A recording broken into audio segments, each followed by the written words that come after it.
Salut. Savais-tu que la trilogie Back to the Future aurait pu être un échec retentissant? En fait, probablement qu'il y aurait eu juste un film. Qu'est-ce qui fait qu'un film aurait pu être un échec? Qu'est-ce qui fait qu'une entreprise pourrait être un échec et que soudainement elle devient un succès? C'est de ça dont on parle aujourd'hui.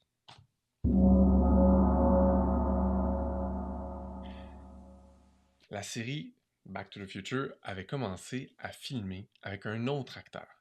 Et la chimie n'était pas tout à fait là entre les acteurs. Et surtout, l'acteur principal jouait ça un peu comme si c'était un drame, comme si c'était la fin du monde. Puis le réalisateur, il voulait quelque chose de plus léger, plus le fun. Alors, après un tiers du tournage, il avait filmé un tiers du film, le réalisateur a fait non, non, non, non, on arrête ça là. On arrête ça là. On change d'acteur. Je vais chercher l'acteur que tout le monde adore, Michael J. Fox, pour jouer le rôle. Et là, ils ont retourné ça, c'est devenu fluide, fun, léger, et ça a connu le succès qu'on connaît. Si tu n'as jamais vu Back to the Future, tu manques quelque chose, sincèrement. Mais si tu l'as vu, tu sais un peu pourquoi on aime ce film-là.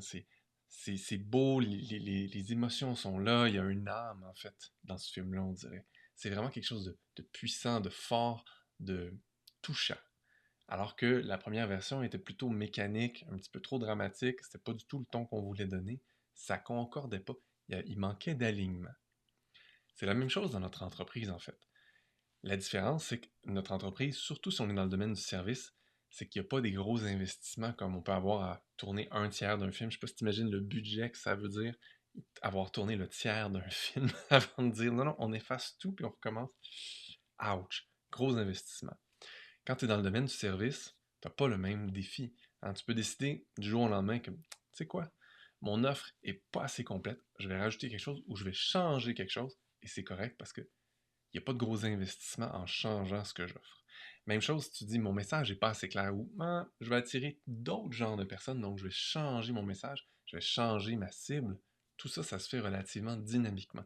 Donc, il n'y a pas de gros risques ou de gros dangers à faire ça, autre que ben, peut-être que ça va moins bien marcher encore, mais c'est pas grave parce qu'en fait, à chaque fois que tu t'ajustes, tu apprends. Et c'est là où je veux m'en aller aujourd'hui. Parce qu'aujourd'hui, ben, cette semaine, dans mon programme, j'accompagnais mes entrepreneurs, puis là, je les écoutais. Il y a une rencontre par semaine où je les écoute, je vois où ils sont rendus, je vois où ils bloquent. Et l'idée, c'est de trouver comment les aider à débloquer. Il y en avait quelques-uns qui, on va le dire comme ça, procrastinaient un petit peu, du moins avançaient pas aussi vite qu'ils pourraient. Tout ça parce que on a des peurs, on a des doutes, on n'est pas sûr, et en fait, on se met nous-mêmes des bâtons dans les roues. On s'empêche d'essayer parce que soit on a peur de l'échec, on a peur d'être obligé de recommencer, on a peur que ça nous pète dans la face, on a peur que ça donne aucun résultat. Et tout ça, ça vient nous chercher émotionnellement parce qu'on est humain. Et les humains aiment pas ça, recommencer des choses. En tout cas, la plupart des humains ne trippent pas à recommencer des choses. Et ce que je discutais avec les gens dans le programme, c'est en fait, si tu vois ça comme un échec, comme ah non, je me tape sur les doigts, comme si on était un enfant qui se fait chicaner parce qu'on a fait quelque chose de pas correct, c'est sûr que c'est pas agréable de faire un échec. Puis dans tous les cas, c'est pas 100% agréable de vivre un échec. T'as le droit de péter ta coche et d'être vraiment pas content quand ça fait pas ce que tu veux. Mais, et le mais est important, et c'est la distinction que je veux t'amener dans cet épisode-ci, la différence entre les gens qui vivent des échecs et qui restent dans l'échec, et donc que l'entreprise disparaît, et les entreprises qui grandissent, qui continuent à évoluer, qui ont du succès, c'est qu'on ne s'arrête pas aux échecs. Les échecs, on les voit comme des opportunités d'apprentissage. En fait, ce que je leur expliquais ce matin, c'est, dites-vous, vous êtes des entrepreneurs, vous êtes des scientifiques. Quand tu te vois comme un scientifique, tu émets une hypothèse. Alors, mon hypothèse, c'est que je vais cibler ce type de personne-là, avec ce type de message-là, avec ce type d'offre-là, et je vais voir comment ça fonctionne. Et évidemment, il faut que ça résonne avec toi, il faut que tu aies envie de ça, mais dis-toi que c'est une hypothèse. J'essaye ça.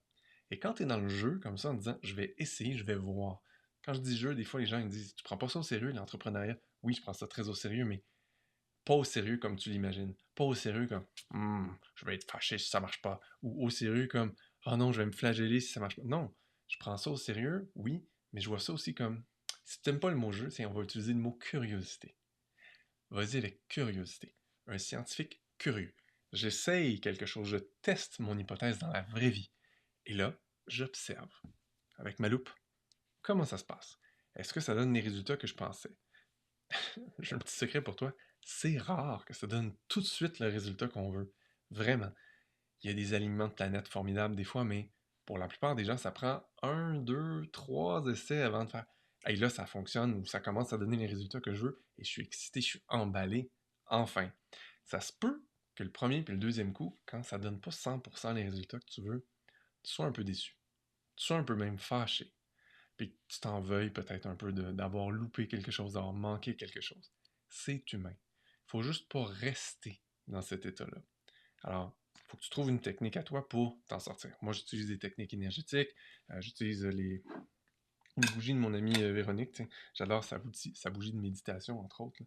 Méditation hors du temps, ça m'aide à détacher de l'histoire que je peux me raconter dans ce moment et de revenir centré, présent. Et là, de réobserver la situation de façon plus froide et me dire, ok, bon, j'ai essayé ça, ça a donné tel résultat. C'est pas du tout le résultat que je voulais. Maintenant, qu'est-ce que je fais avec ça? Qu'est-ce que je peux apprendre de cette situation-là? Qu'est-ce qui va pas du tout fonctionner que je ne veux pas refaire? Et maintenant, qu'est-ce que je devrais essayer à la place? Et quand tu te mets dans ce mode-là, tu es en mode apprentissage. Tu es en mode curiosité. Et je sais pas si tu remarques, mais il y a du plaisir qui revient en fait. Au lieu de rester maussade, fâché, frustré de ça n'a pas donné mon résultat, tu te mets dans un mode où j'ai envie de jouer à ça. Je suis curieux encore, je suis curieux à nouveau de voir si ça n'a pas marché, qu'est-ce qui va fonctionner. Et en fait, le gros succès, la grosse différence entre les entreprises qui ont un échec et qui ont du succès, c'est qu'ils demeurent curieux. Ils ne s'arrêtent pas à un échec. C'est vraiment ça le cœur de la différence. Et ils cherchent à s'améliorer. Ils cherchent à apprendre de leurs échecs. Ils ne restent pas sur un échec. Donc, reste pas sur un échec, mais cherche à apprendre de tes échecs, de tes erreurs, de ce qui n'a pas fonctionné. Sois curieux. Et surtout, prends le temps de parler aux gens. Quand ça ne fait pas ce qu'on veut, ben peut-être que ton message il était clair dans ta tête, mais il n'était pas clair pour les autres. Peut-être que ton offre était claire dans ta tête, mais elle n'était pas pour les autres. Alors, si tu le peux, va vers les gens. Demande-leur du feedback. Demande-leur hey, dis donc, j'ai essayé de te dire ça, de te parler ça. Comment tu as compris ça? Comment tu as perçu ça? Qu'est-ce que tu as compris? Ou qu'est-ce que tu n'as pas compris? Puis tu n'as pas osé demander. Dis-toi que si toi, tu as peur de faire des erreurs, tu as peur de te tromper, la plupart des gens ont peur de passer pour un épais, donc ils n'osent pas poser des questions qui pourtant pourraient les aider à débloquer. Donc, dans le fond, ce que je veux te dire aujourd'hui, là, c'est même si tu es engagé dans un cheminement, un processus, une création, une offre, même le format de ton entreprise ou ton modèle d'affaires, si c'est pas fluide, si c'est pas satisfaisant, si c'est pas un succès selon tes critères à toi, peut-être qu'il faut que tu fasses comme le réalisateur de Retour vers le futur, puis que tu tires la plug un peu en disant, tu sais quoi, tout ça, là, comme ça fonctionne pas exactement comme je le veux, ça donne pas le succès que j'ai en tête. Et ça veut pas dire tirer la plug définitivement, puis tout effacer, ça veut juste dire prendre le temps d'analyser chacune des composantes. Hein? Ton offre, ton message, ta cible, ton modèle d'affaires, peut-être même les gens avec qui tu collabores pour faire tout ça. Qu'est-ce qui est fluide, qui est aligné, qu'est-ce qui l'est moins, qui fonctionne pas. Qu'est-ce qui est bien compris par les clients que je vise? Qu'est-ce qui l'est pas du tout? Quel médium j'utilise?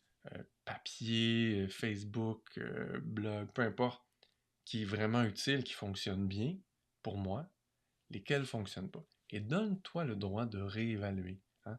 Mets ton chapeau de scientifique. Donne-toi le temps d'évaluer, d'optimiser, d'analyser avant.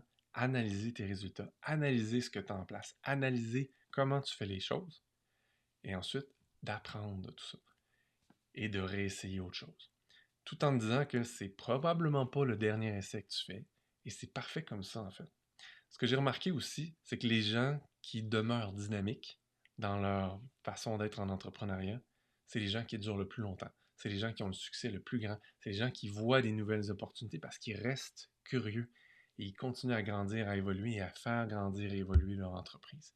Tandis que si tu restes fixe, figé sur c'est ça que je fais, c'est ça que je dis, c'est à eux que je parle, ben si le marché change, ça se peut que ta business ne marche plus.